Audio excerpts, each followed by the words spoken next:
Even though she comes from a fatherless home, dropped out of school, and is poor, she's still useful as a slave. At a dining table adorned with delicious-looking steak and lobster, Ryan said this with a laugh in front of my future parents-in-law. Being introduced in such an awful way, I immediately felt embarrassed. Throughout our cohabitation, I had my doubts about Ryan's behavior, but thinking we might become husband and wife, I tolerated quite a bit. Yet, to be spoken of so terribly when introduced to my future parents-in-law? Before I could worry about what the future parents-in-law thought, they suddenly burst into laughter. What's that, some kind of joke? Ryan, making a joke like that, huh? The future parents-in-law looked at Ryan with an easygoing demeanor. What? Ryan, unable to grasp the situation, looked at his parents with surprise. My name is Julia, and I'm turning 33 this year. I've had various jobs until now, but currently, I work part-time at a restaurant. I wanted to work full-time, but since my mom fell ill a year ago, I reduced my working hours to care for her. Caring for her after work every day drains a lot of my energy. But thinking about how Mom raised me, and now it's my turn to help, I find the strength to keep going. Mom suggests going to a care facility, but I want to spend as much time with her as possible. Knowing my feelings, Mom thanks me every day with a smile. Both my restaurant job and caring for Mom are my purposes in life. I'm always ready to take on tough tasks if it means being helpful to someone. Since I was young, Mom taught me, be useful to others. That way, it'll come back to you someday. The lesson had stuck with me. True to Mom's teachings, I've always worked hard at any job. As I focused on my career, I realized I was over 30 and should start thinking about marriage. I wasn't particularly keen on marrying, but recently, Mom seemed worried about my future after she's gone. To reassure Mom, I wanted to find a wonderful person and introduce him to her. Wanting to marry, the first thing that came to mind was a dating app. It seemed trendy, often featured in the news. Marrying someone from a dating app has become quite common. I was nervous about signing up, but it turned out to be quite fun. I was surprised by the sheer number of texts I received daily. However, many seemed to be just playing around, and Ryan was probably the first one I met who was seriously looking for a marriage partner. Ryan here. Nice to meet you. I first met Ryan at a cafe. It turned out we lived nearby, and he agreed to my date proposal. Ryan, with his handsome features, left a good first impression. He was a year older than me, friendly, and I instantly liked him. Turns out he's a lawyer. I wondered why someone as popular as Ryan hadn't married yet. I hope this isn't rude, but have you ever thought about marriage? I have, but I've always prioritized work. This time, though, I'm serious. I'm really looking for a marriage partner. I'd be happy if it's someone sincere like you. Ryan, effortlessly showing his interest in me, seemed skilled at complimenting women. We enjoyed conversations about his job and past romances. Ryan had been popular since his student days. Unlike me, who had limited dating experience, he shared amusing stories about being frequently asked out. By the way, there's something I want to tell you. What is it? I shared my complex with someone who might become my partner. I actually dropped out of school, I said. I've been working as much as I can, but right now, I'm part-time at a restaurant because of taking care of Mom. If you're okay with someone like me, I'd be happy to meet up again. I had never told a first date that I dropped out of school, but I thought Ryan would listen without laughing. Ryan listened intently and nodded seriously. Is that so? You must have had tough times. But now you're working admirably. There's nothing to worry about. Ryan's words nearly brought tears to my eyes. He acknowledged me, regardless of my status or education. Feeling genuinely relieved, I felt safe. After that day, we met several times. 3 months from our first encounter, I confessed my feelings to Ryan, and we started dating. It was my first time confessing to a man, and I was incredibly nervous. But Ryan seemed like my ideal man. It wasn't about his career as a lawyer. It was how he talked to me with sincerity, treating me as an equal that made me happy. I shared my feelings with Ryan, And when Ryan said, "I like you too, Julia," I felt the utmost happiness. Ryan even mentioned considering marriage with me, so we started dating with that in mind. The thought of a future with Ryan, not just as a boyfriend, but a fiancé, excited me. I finally understood why my friends always gushed about their boyfriends. The joy of being with someone you love is irreplaceable. But at that time, I didn't know. I didn't know that my relationship with Ryan would take an unexpected turn. "All right, take care of cleaning, laundry, and cooking. I'm busy from morning till night with work." When we started dating, we talked about moving in together quickly, considering our ages. We found a suitable apartment in the city, agreeing to split the rent. Honestly, I wished Ryan, who earned more, would pay a bit more, but I didn't feel right complaining given my situation. Then came the first day of our cohabitation. I was shocked by Ryan's words. Cleaning, laundry, and cooking? Does that mean I have to do all the housework? I have to take care of Mom at night. "Of course, I'm an elite lawyer, and you're a part-time dropout. I'm busier and earn more, so it's only natural for you to handle the housework." Ryan was belittling me for my lack of education and part-time job, expecting me to do all the chores. His attitude in stark contrast to when he praised me as admirable during the confession confused me. What does this mean? Is this the real Ryan? Or is he joking? Many questions came to mind, but this didn't seem like a joke. Then Ryan must be serious. Could it be that Ryan's true nature is like this? Pretending to be solid and charming a woman, then showing his worst once he's got her? I've heard that some men change after starting a relationship, but Ryan was on another level. He pointed out my insecurities and dumped everything he found bothersome on me. "I'm off to work then. Take care of what I asked, okay?" Ryan left for work without listening to my side, plunging me from happiness to despair. Living with Ryan wasn't just about being burdened with chores. He often went out for meals after work, claiming it was for work relationships, and more often than not, his dining companions were women. I knew this because Ryan would tell me, "I'm going out with a woman for dinner today." It seemed like a brazen attitude from someone with nothing to hide, but he should consider my feelings. Even if Ryan claimed to like me, his attitude since moving in, treating me like a servant, made me doubt it. Once he went out for dinner. He often didn't come back until late at night. I usually got home in the evening, but I immediately headed to Mom's place every day. Thankfully, Mom's house was close, but juggling part-time work, all the house chores, and caregiving exhausted me daily. Sometimes Ryan would go out without a word, leaving the meals I prepared wasted. Moreover, when he came home drunk, he saw the meal I'd prepared and said, "What a waste of ingredients. Why did you even make this?" "I thought we were going to eat at home today." "What? Since we haven't been eating at home these days, you should have figured it out. Do I need to spell out everything? This is what you get with a low education level." Despite Ryan's lack of communication being the issue, his berating me for my lack of education made me angry. The reason Ryan had never married must be because he masked his true nature and deceived women. That's the kind of person Ryan is. I was the one who was fooled, but I refused to be subservient to Ryan. I wondered how I could get back at him. 2 months into our cohabitation, while cleaning Ryan's room, I stumbled upon his laptop screen, accidentally left open. WhatsApp was left open, and a particular message caught my eye. It seemed unread by Ryan, but with a multitude of notifications, I hesitantly opened it. This is... I was shocked by the content of the messages. As I opened more, I realized the kind of person Ryan was and felt terrified. I've stumbled upon something unbelievable. Alone in the room, I was trembling with shock and fear, so I took a photo of Ryan's laptop screen with my phone.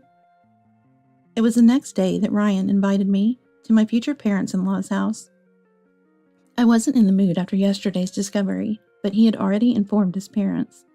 Thinking it would be rude to cancel now, I decided to leave early. I was supposed to be Ryan's fiancé, but my feelings were complicated. I wondered how to convey my current feelings to Ryan and his parents as I headed to their house. Hello, Ryan has always been a great help. I greeted them immediately, but when I saw the faces of Ryan's parents, I was utterly shocked. I recognized those faces. Julia, could it be? Ryan's father, Eric, and mother, Megan, seemed eager to say something, but Ryan quickly complained of hunger, and we all headed to the table. Hey, what are you doing, Julia? You shouldn't be sitting. Get the meal ready. What? I was stunned, as were Eric and Megan. Eric and Megan were surprised. So was I. I didn't know what to do, being asked to prepare a meal in someone else's home.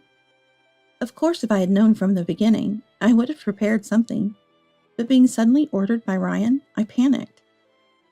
The meal is already ordered for delivery, so no worries, Eric kindly said, but Ryan laughed. No need for delivery. Julia should have prepared it. Eric and Megan looked astonished at Ryan's words. Eventually, the doorbell rang, and the delivery person brought delicious food. Eric and Megan set the delectable dishes on the table. Let's eat, they invited. Ryan started to introduce me to Eric and Megan. She's from a fatherless home, dropped out of school, and is poor, but useful as a slave. At a dining table adorned with delicious-looking steak and lobster, Ryan said this with a laugh in front of Eric and Megan. I felt embarrassed by such a terrible introduction. Throughout our cohabitation, I had my doubts about Ryan's behavior, but thinking we might become husband and wife, I tolerated quite a bit. Yet to be spoken so terribly when introduced to my future parents-in-law? Before I could worry about what Eric and Megan thought, they suddenly burst into laughter. What's that? Some kind of joke? Ryan making a joke like that, said Eric and Megan, looking at Ryan with an easygoing demeanor. What? Ryan, unable to grasp the situation, looked at Eric and Megan. I observed the three of them. Ryan, are you enjoying this, seeing how we'd react to your comments? What are you talking about? Don't play dumb. You knew we've known Julia for a long time, and you're making weird jokes, right? What? Ryan seemed utterly clueless about what Eric and Megan were saying. Eric and Megan's expressions turned stern as they realized Ryan's derogatory words about me weren't jokes, but his true feelings. You mean, Ryan, you didn't know? You said those things about Julia being a slave, thinking it was true? I always speak the truth, but what are you talking about? It was clear that these words were the last straw.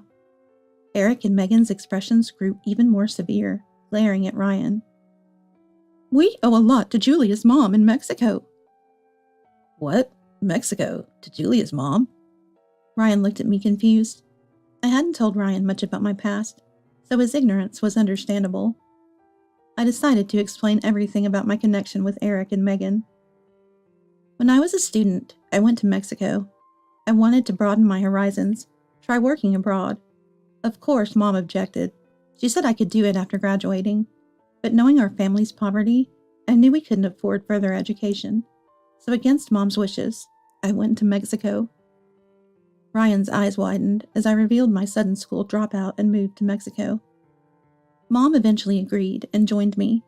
I studied and learned Spanish, but it was tough there. However, Mexico was more tolerant of educational background than America, and I managed to find a job, working in various roles. I gradually became conversational in Spanish. Mom too learned Spanish, and we lived comfortably. Work in Mexico? No way someone with your education could. But I did. I even co-founded an IT company with local friends, and it went well. By the time 10 years had passed since moving to Mexico, I had built a decent future, enough to buy a downtown house in cash, and that's when I met Eric and Megan 3 years ago. Eric and Megan nodded deeply to my words. Ryan might remember. Eric and Megan lived in Mexico for a year due to work 3 years ago. Ryan stayed in America. At that time, they were struggling with Spanish, and we helped them. Yes, Mom and I used to host events for Americans in Mexico on weekends. That's where we met Eric and Megan. They were new to Mexico, and we started meeting frequently, helping them with Spanish and life in Mexico. Eric and Megan were grateful to learn about Mexico from Mom and me. We have fond memories of coffee and sightseeing with them. So meeting them here today was beyond my wildest dreams. They had mentioned having a son, but never went into detail. Such an incredible coincidence, but now I've accepted this reality. Mom and Dad knew Julia? I didn't think so, but it's true. That's why we knew from the start Julia was a good person. We couldn't believe Ryan speaking ill of her. Megan glared at Ryan with a furious tone. Ryan let out a gasp. A year ago, when Mom's health declined, I returned to America, but I still work remotely for the IT company. My colleagues trust me. At the restaurant, my ability to speak Spanish is valued. I may not have high education, but I've worked hard in everything I could do. Ryan's face turned pale. He was clearly shocked to learn that the person he had been belittling was actually successful. Why didn't you tell me such an important thing, Julia? You're wealthy. In that case, let's get married after all. I won't make fun of you anymore. Ryan now spoke in a brighter tone, apparently having changed his mind upon learning of my substantial wealth. But I wouldn't be fooled by Ryan's superficial words. What are you talking about? I no longer intend to marry you, Ryan. Do you realize how painful it was when you started living with me under false pretenses, then showed your true colors? Oh, and speaking of deception, Ryan, you've been scamming clients using your status as a lawyer, haven't you? What? Scam? What are you talking about? Ryan's demeanor changed drastically, becoming hostile when he realized I had no intention of marrying him. He seemed visibly shaken by the mention of fraud. I accidentally saw your laptop in your room yesterday. There were numerous complaints and messages addressed to you. I'm sorry for the snooping, but the words of the clients you charged with fraudulent fees were quite legitimate. I even have evidence. I presented the photo I had taken of Ryan's laptop screen, causing his face to contort while Eric and Megan's expressions grew even sterner. You call yourself elite, yet stoop to scamming people? You're the worst. Let me guess, you spent all your money on nightlife and got into debt? And as soon as you found out about my assets, you tried to take advantage of me. Truly despicable. Eric and Megan are such respectable people. It's a pity. Please consider my engagement with Ryan null and void. I glared at Ryan as I delivered these final words. Ryan muttered in despair. It's a lie. Eric and Megan seemed to agree with my decision. Go to the police now. Angrily telling Ryan. I'm not going to the police. What are you saying? Do you think you can deceive important clients, hurt Julia, and still find happiness? Foolish. We no longer need a son like you, Ryan. Go to the police now. Eric's shout echoed throughout the house. Stunned, Ryan eventually let out a cry and hurried out of the house. I'm so sorry about Ryan. How can we apologize? Eric and Megan looked down, apologetic. It's okay. I was deceived too. But meeting Ryan led me to you again, and for that, I am grateful. Thank you. Eric and Megan hugged me. We then reminisced about our time in Mexico, and they expressed concern for Mom's condition. They truly are wonderful people. I may have lost a fiancé, but in exchange, I found a precious connection, which was somewhat comforting. Ryan turned himself into the police as promised, and is currently being questioned. I suspect he might have been squandering money on women. He often declared he was going out for meals with them and would leave at night. Without money, Ryan scammed his clients for exorbitant fees to escape debt and even targeted my assets. Even if he's released from police custody, his reputation is ruined and he'll likely lose his job. Eric and Megan told me that Ryan always fought with friends and frequently got into trouble at school, even involving the police. How a person like Ryan came from them is a mystery, but now he's reaping what he sowed. They have no intention of letting Ryan return home. I believe Ryan shouldn't cause them more trouble. He's probably in despair now, but there's no room for sympathy. He should repay his debts on his own. Meanwhile, I continue to keep in touch with Eric and Megan. They'll soon visit Mom's house, eager to see her. Though I lost a fiancé, I'm glad to have formed such important bonds. Life with work and caregiving is tough. But I want to cherish those who care for me and keep moving forward positively.